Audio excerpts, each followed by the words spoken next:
जी, विश्वास मत पर जो चर्चा आज प्रधानमंत्री जी के बहुत संक्षिप्त भाषण से शुरू हुई, वो मेरे वरिष्ठ साथी आदरणीय जसवंत सिंह जी के धारदार तर्कों से आगे बढ़ती हुई विभिन्न आयामों को छूती हुई मुझ तक पहुंची है। मैं विश्वास मत का विरोध करने के लिए खड़ी हुई हूं। हर वक्ता ने चर्चा की शुरुआत जनादेश की व्याख्या करते हुए की। दो परस्पर विरोधी व्याख्याएं इस सदन में जनादेश की रखी गई हैं। सत्ता पक्ष का कहना है कि यह जनादेश गठबंधन की सरकार के लिए था, कोएलिशन के लिए था। मेरी ओर से प्रश्न पूछा गया है कि क्या यह जनादेश कांग्रेस के साथ कोएलिशन के लिए था?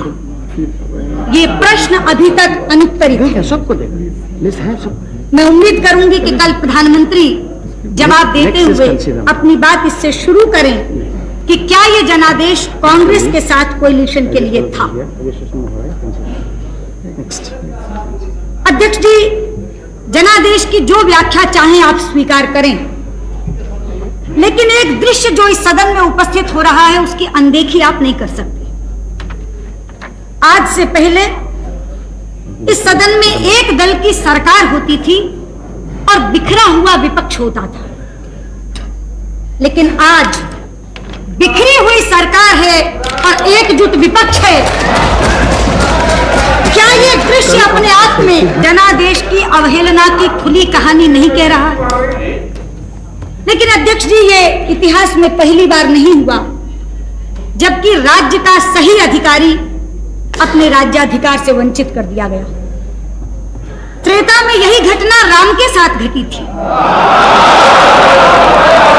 राज तिलक करते करते वनवास दे दिया गया।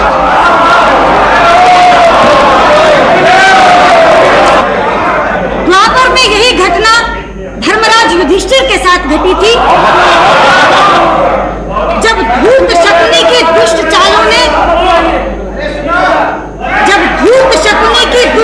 ने राज्य के अधिकारी को राज्य से बाहर कर दिया था।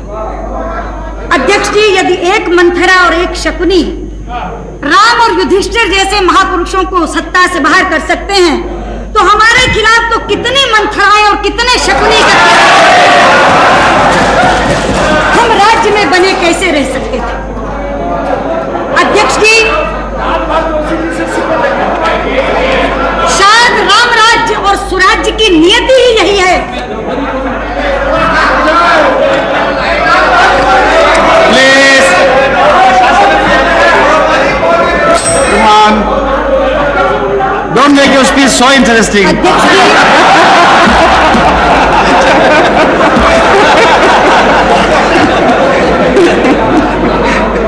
अध्यक्ष जी, राम राज्य और सुराज्य की शायद नियति ही ये है कि वो एक बड़े झटके के बाद मिलता है, और इसीलिए मैं पूरे विश्वास से कहना चाहती हूँ कि जिस दिन 28 तारीख की दोपहर को मेरे आदरणीय नेता अटल बिहारी वाजपेयी ने इस सदन में प्रधानमंत्री पद से अपने त्याग पत्र की घोषणा की थी, हिंदुस्तान में उस दिन राम राज्य की भूमिका तैयार हो गई। हिंदुस्तान में उस दिन सुराज्य की नींव पड़ गई थी। दूरदर्शन के सामने जीवंत प्रसारण देखने वाला हिंदुस्तान का वो मतदाता उनके त्याग पत्र की घोषणा के साथ करहा उठा था, ये अन्याय हुआ है, अन्याय हुआ है।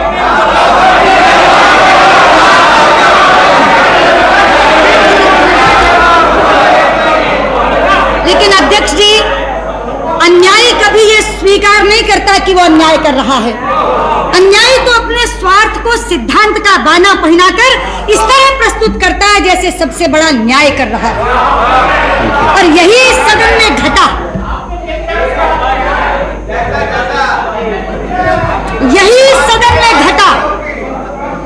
धर्मनिरपेक्षता का बाना पहनकर हम पर सांप्रदायिकता का आरोप लगाकर ये तमाम लोग एक साथ हो गए, एकजुट हो गए। कहा था मेरे नेता ने उस समय, धर्मनिरपेक्षता बनाम सांप्रदायिकता पर राष्ट्रीय बहस होनी चाहिए। चाहते हैं हम चाहते हैं कि इस धर्मनिरपेक्षता की क्या कल्पना की थी और इस देश के शासकों ने उसे किस स्वरूप में ढाल दिया, इस पर राष्ट्रीय बहस होनी चाहिए। अध्यक्ष जी, हम सांप्रदायिक हैं। हाँ, हाँ, हाँ, हाँ, हम सांप्रदायिक हैं क्योंकि हम वंदे मातरम गाने की वकालत करते हैं। हम सांप्रदायिक हैं क्योंकि हम राष्ट्रीय ध्वज के सम्मान के लिए लड़ते हैं।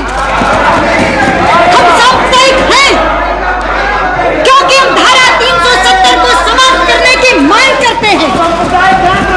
हम सांप्रदायिक हैं, हम सांप्रदायिक हैं क्योंकि हम हिंदुस्तान में गोरक्ष के वंश और वर्धन की वकालत करते हैं। हाँ अध्यक्ष जी, हम सांप्रदायिक हैं क्योंकि हम हिंदुस्तान में समान नागरिक संहिता बनाने की बात करते हैं।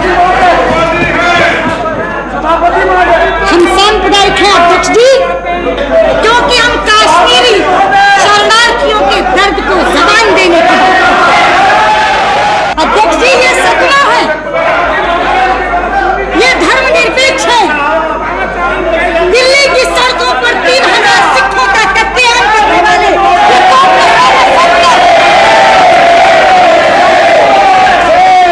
अध्यक्ष जी, आप तो साक्षी हैं।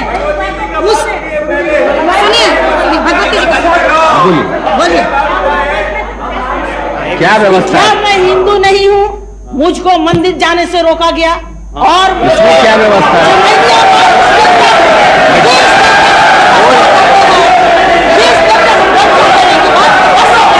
कोई व्यवस्था नहीं है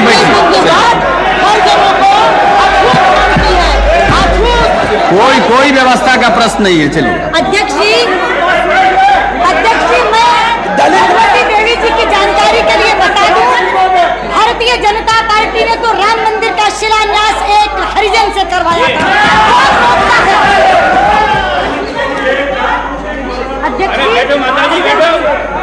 अध्यक्ष जी, मैं कह रही थी ये सेकुलर है, ये कांग्रेस जन दिल्ली की सड़कों पर 3000 सिखों का कत्लेआम करने वाले ये कांग्रेसमैन सेकुलर हैं और आप बिहार के साक्षी हैं। अध्यक्ष जी, मुस्लिम और यादव का जोड़ बैठा कर माई की राजनीति करने वाले ये जनता दल वाले सेकुलर हैं। हाँ क्या सभापति जी, मैं नहीं जानता कि सदन में कितने अध्यक्ष काम कर रहे हैं। मैं केवल आपसे निवेदन कर रहा था कि कोई सदस्य अगर बोल रहा हो तो दूसरे सदस्यों को कम से कम हमारे जैसे लोगों को यह अनुमति देनी चाहिए कि उनकी बात हम सुन सकें। मैं नहीं जानता किस रोष में ये लोग बोल रहे हैं। आपसे बहुत से रोष वालों को मैंने देखा है, वो रोष हमको नहीं दिखा है। इसलिए मैं तो सभापति जी को ये कह रहा था, जब सुषमा जी बोल रही हैं तो उनकी बात को सुनना चाहिए और जिनको उत्तर देना हो उनको उत्तर देना चाहिए। हाँ। अध्यक्ष जी, मैं इनके सेकुलर क्रेडेंशियल्स का जिक्र कर रही थी। अध्यक्ष जी, अपने वोट बैंक को खुश करने के लिए निर्दोष राम भक्तों पर गोलियों से भूनने वाले ये सपा वाले सेकुलर हैं। चकमा शरणार्थियों को भगाने वाले और घुसपैठियों को बचाने की वकालत करने वाले ये वामपंथी सेकुलर हैं। सच्चाई तो ये है अध्यक्ष जी कि हम सच्चाई तो ये है अध्यक्ष जी कि चूंकि हम अपने हिंदू होने पर शर्म महसूस नहीं करते, इसलिए हम कम्युनल हैं, इसलिए हम सांप्रदायिक हैं। और इस देश में जब तक आप अपने हिंदू होने पर शर्मिंदगी महसूस नहीं करते, आपको इन तथाकथित बुद्धिजीवियों से सेकुलर होने का सर्टिफिकेट नहीं मिल सकता।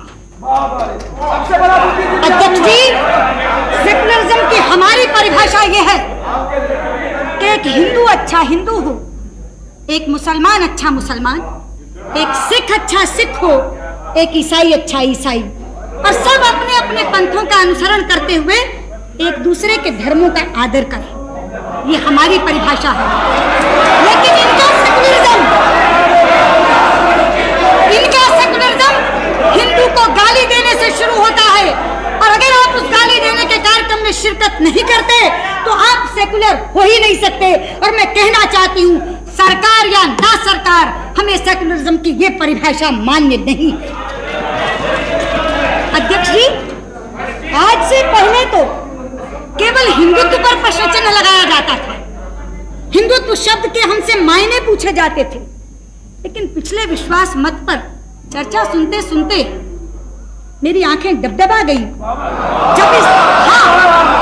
जब इस सदन में भारतीयता शब्द पर भी प्रश्न चिन्ह लगा।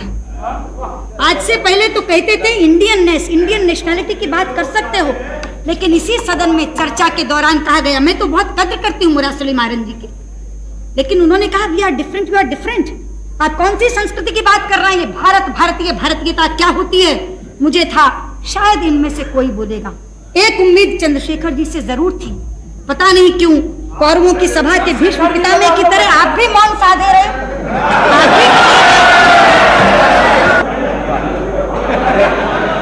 अध्यक्ष जी, मैं अपने मित्र मुरासली मारन जी से बहुत अदब से ये कहना चाहूंगी, भारतीयता के माने कहीं पूछने जाने की जरूरत नहीं है। अरे भारतीयता का अर्थ यही है कि भंगड़े से भरतनाट्यम तक सारे नृत्य भारतवर्ष के नृत्य हैं। भारतीयता के माने ये हैं कि जम्मू के राजमा चावल और पंजाब की मक्की की रोटी से लेकर दक्षिण के इडली डोसे तक सारे आहार भारतवर्ष के आहार। भारतीयता का अर्थ यही है कि अमरनाथ से लेकर रामेश्वरम तक सारे तीर्थ भारतवर्ष के तीर्थ हैं। आप पूछते हैं कि एक संस्कृति के क्या मायने हैं?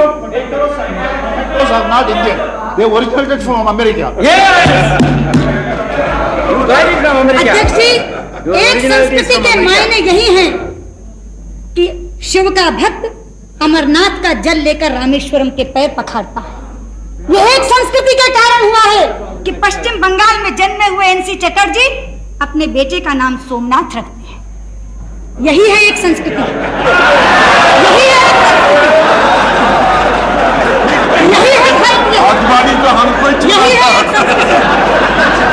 यही है एक संस्कृति। मुझे संस्कृति का उदाहरण कई शब्दकोशों में देखने की जरूरत नहीं है, वो इस सदन में परिलक्षित होती है। लेकिन अध्यक्ष जी, सवाल ये है कि ये किसी सांप्रदायिकता के नाम पर इकट्ठे नहीं हुए हैं, ये भी एक ओढ़ा हुआ बाना है। ये इकट्ठे हुए हैं अपने गुनाहों के कारण, ये इकट्ठे हुए हैं एक दूसरे को बख्श देने की सौदेबाजी के कारण। जी हाँ, ये अपने अपराधों के बेपर्दा होने के भय से इकट्ठे हुए हैं। अध्यक्ष जी, ये सांप्रदायिकता के नाम पर हुई साझेदारी नहीं है। अध्यक्ष जी, ये चारा कांड और हवाला कांड की साझेदारी है। चारा कांड और हवाला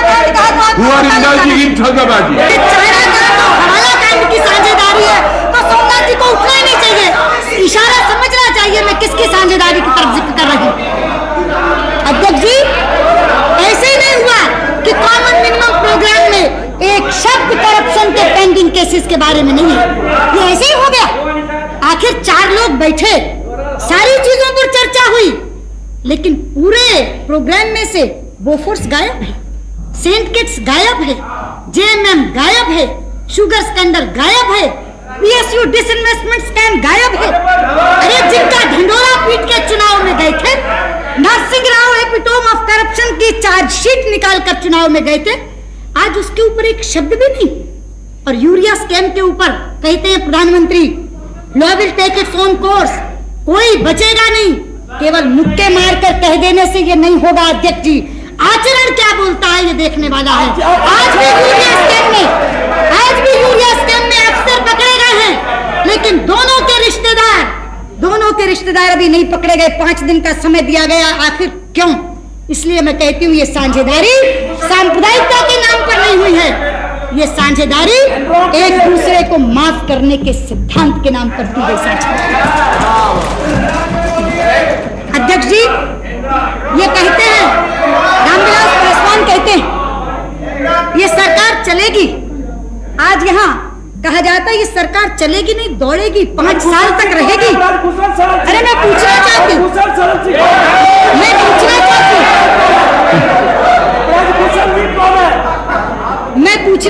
अध्यक्ष जी,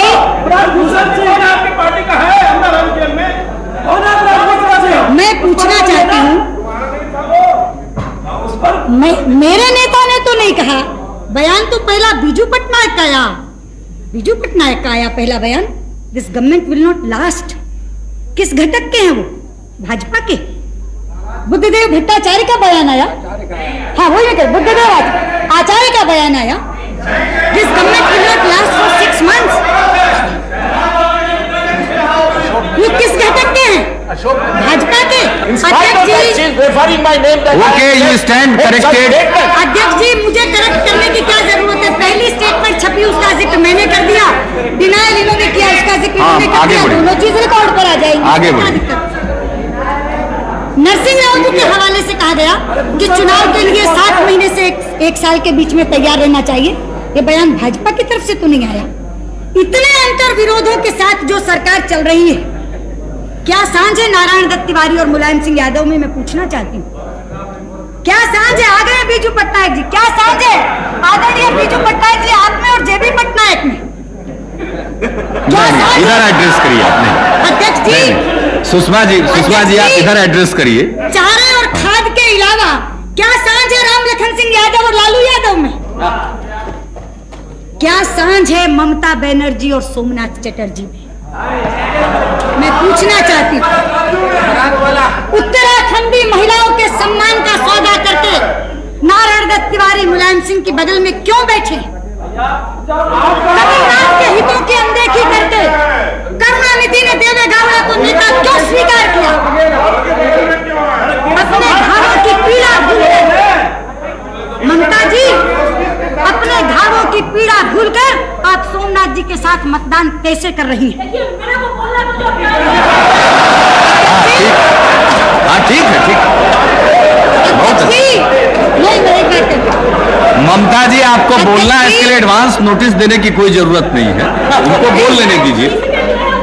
ठीक है, आपका नाम आपकी पार्टी से आएगा तो बोल लीजिएगा, उनको बोल लेने दीजिए। मैं बताना चाहती हूँ अध्यक्ष जी, मैं नाम क्यों ले रही हूँ? मुझे वो दृश्य जिसका तस याद है, मेरी आंखों में बसा हुआ है। मैं राज्यसभा की दर्शक दीर्घा में बैठी थी, इसी सदन में नरसिंह राव जी की सरकार के खिलाफ अविश्वास प्रस्ताव पर मतदान हो रहा था। मैं वहां से बैठी देख रही थी, एक व्हील चेयर के ऊपर ममता जी को लाया गया था, यहीं बैठी थी वो, चोटों से आए बुखार के कारण कांप रही थी। बराबर में बैठी 2 सांसद महिलाओं ने उन्हें लाल कंबल उड़ाया था। वहां बैठी हुई मैं उस समय कम्युनिस्टों की हिंसक प्रवृत्ति को कोस रही थी। मुझे मालूम है ममता जी के विरोध के स्वर बहुत मुखर होते हैं, लेकिन हम उनके विरोध के अधिकार को मान्यता देते हैं, हम उनके विरोध के अधिकार को स्वीकृति देते हैं, हम उनकी आवाज को गैद करने के लिए उन पर हमला नहीं करते। इसलिए पूछना चाहती हूँ ममता जी से आज कि इस सदन में सीपीएम के साथ बैठकर मतदान करेगी और पश्चिम बंगाल में जाकर उनके विरोध की राजनीति करेंगी, ये कैसी सांझ है ममता जी? ये कैसा गठबंधन? अध्यक्ष जी, मैं जिक्र कर रही थी कि केवल व्यक्तियों में अंतर विरोध नहीं है, जो कार्यक्रमों में अंतर विरोध झलकता है वो तो माशाअल्लाह। जब इनका प्रोग्राम आया, मिनिमम प्रोग्राम, मैंने उसको आदि से अंत तक पढ़ा।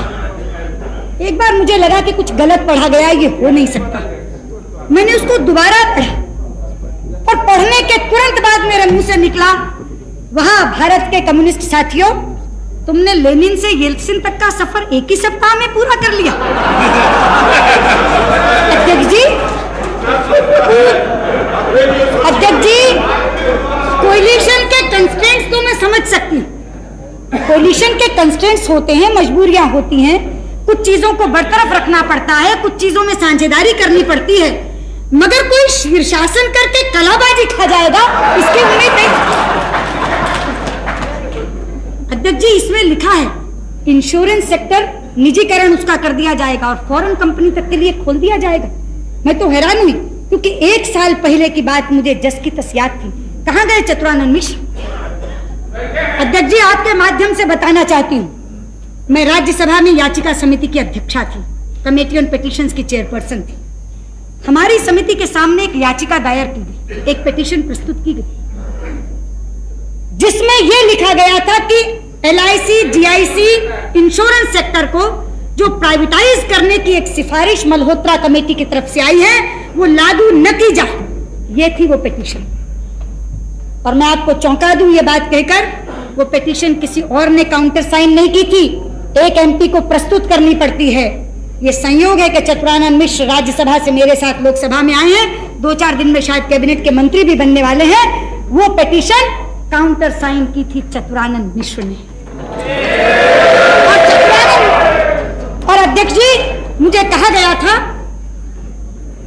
कि अगर ये इंप्लीमेंट कर दी गई रिपोर्ट तो ये पिटीशन इनफेक्चुअस हो जाएगी, इसलिए कम से कम इंटरिम डायरेक्शन गवर्नमेंट को दी जाए कि ये इंप्लीमेंट नहीं हो। पिटीशन कमेटी के अध्यक्षा के नाते मैंने सरकार को डायरेक्शन दी थी कि जब तक इस कमेटी की रिपोर्ट नहीं आ जाए, हम बहुत जल्दी इस कमेटी की रिपोर्ट देंगे, तब तक मल्होत्रा कमेटी की सिफारिशें लागू न की जाए। और इस याचिका समिति ने इस याचिका पर रिपोर्ट देने से पहले सारी पॉलिटिकल पार्टीज के लोगों को बुलाया था, सारे राजनीतिक दल के प्रतिनिधि आए थे। इसमें क्या गलत कह रही हूं? अध्यक्ष जी, प्रीमियर घटक इस यूनाइटेड फ्रंट का जनता दल, जिनकी सरकार है, जिनके आप कुछ कहना चाहते हो, आप मिनिस्टर है, बोलिए। अगर कोई ऑब्जेक्शनेबल बात है तो बताइए, अगेंस्ट द रूल हो तो बताइए। नहीं, यू आर मिनिस्टर ना हो। वो रेफर कर रही है एक ऐसे डॉक्यूमेंट को जो हाउस में ले किया जा चुका है, इसमें क्या है? अध्यक्ष जी, प्रोसीडिंग नहीं, उसी को उन्होंने बताया, उस प्रतिवेदन से कोट कर रही है। What can I do? प्रधानमंत्री तवज्जो दें। नहीं, ये तो आजादी है, ये कोट कर सकते हैं। क्या मिनिस्टर जी, नहीं, आप कोई रूल बताइए ना जिससे वो नहीं कोट कर सके, मैं उनको रोक दूंगा। बताइए कोई कानून। प्राइम मिनिस्टर, मैं आपके दल की बात कर रही हूँ। The honourable prime minister, I would like to draw your attention please. मैं देवे गौड़ा जी, सोमनाथ चटर्जी और चतुरानंद मिश्र को सुनाकर दोबारा कहना चाहूंगी, मेरी पार्टी का पॉलिसी था भारतीयों के लिए खोल दो, फॉरेनर्स के लिए मत खोलो, लेकिन आपकी पार्टी का पॉलिसी पढ़कर सुना रही हूँ। नहीं, मैं तो आपके शीर्षासन की बात कर रही हूँ, जो कलाबाजी खाई है सत्ता की अंधी दौड़ में, मैं उसकी बात कर रही हूँ।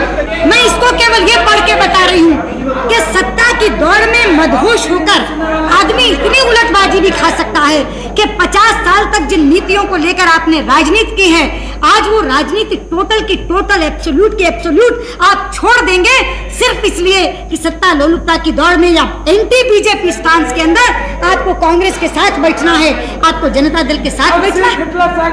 इसलिए मैं आपसे कह रही हूँ अध्यक्ष जी, यहाँ सदन में ये छोड़ सकते हैं, लेकिन बाहर जब अपने अपने क्षेत्रों में जाएंगे, इनका कार्यकर्ता इन्हें छोड़ने नहीं देगा और ये अंतर विरोध इस सरकार को गिराने का कारण बनेंगे। रामविलास पासवान कहते, शरद यादव अभी कह रहे थे नहीं ये सरकार तो चलेगी, नरसिंह राव जी ने आज कह दिया चलेगी। अरे भाई, नरसिंह राव तो मौन साधे बैठे हैं, भूमिका निभा रहे हैं ये, और ये शरद पवार की भूमिका नहीं निभा रहे, ये ललिता पवार की भूमिका निभा रहे। मैं भाई शरद यादव से कहना चाहूंगा, Lalita Pawar, What is unacceptable? If it is her experience about him, why to be धन्यवाद चंद्रशेखर जी, बहुत सुंदर प्यार है।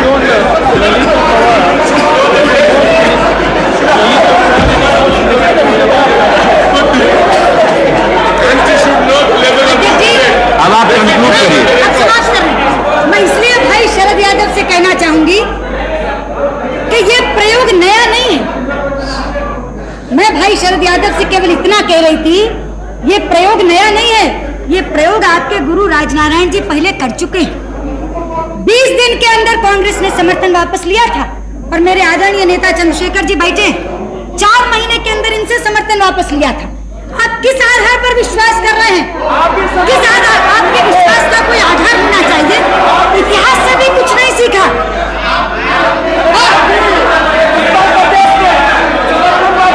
और मैं कांग्रेस की बात क्या करूं? मैं कांग्रेस की बात क्या करूं? मैं तो भाई शरद यादव से ही पूछूंगी कि भैया, अपने समाजवादियों का इतिहास भी तो है। अभी कह रहे थे शरद यादव, डॉक्टर लोहिया यहाँ पर थे, डॉक्टर लोहिया थे। समाजवादियों के पास तो डॉक्टर लोहिया की 2 रेडीमेड उक्तियां सरकार बनाने और सरकार गिराने के लिए हर समय मौजूद हैं। पहली, डॉक्टर लोहिया ने कहा था कांग्रेस को हराने के लिए शैतान से भी हाथ मिलाना चाहिए, और दूसरी, कहे थे डॉक्टर साहब, सुधरो या टूटो। तो अध्यक्ष जी, अब तो कांग्रेस की जगह भाजपा को फ्रेम में रखकर शैतान से हाथ मिलाने की वकालत कर रहे हैं शरद जी। मगर थोड़े दिन की बात है, जब होगा सुधरो या टूटो, और हो भी क्यों नहीं शरद यादव, बहुत सही बात है। 65 लाख वाले मंत्रिमंडल में और 3 लाख वाले बंडल में, तो क्यों नहीं बोलेंगे, क्यों नहीं बोलेंगे। निश्चित तौर पर चंद दिनों की बात है जब ये होगा सुधरो या टूटो। इसलिए मैं एक बात कहकर अपनी बात समाप्त करना चाहूंगी अध्यक्ष महोदय, ये जो कहा जा रहा है कि सरकार 5 साल चलेगी, 5 साल चलेगी, नहीं अध्यक्ष जी, this political orchestra will disperse even before the show begins. They are so used to singing their own tunes. ये जो एक सामूहिक मंडली एक समूह गीत गाने के लिए आई है, ये अपना अपना राग अलापने के लिए इतने आदी हैं कि गीत शुरू होने से पहले ये शिराजा बिखर जाएगा। लेकिन हाँ, जितने दिन ये देश आपके हाथ में रहे, ईश्वर इस देश की रक्षा करे, ये प्रार्थना करते हुए मैं विश्वास मत का विरोध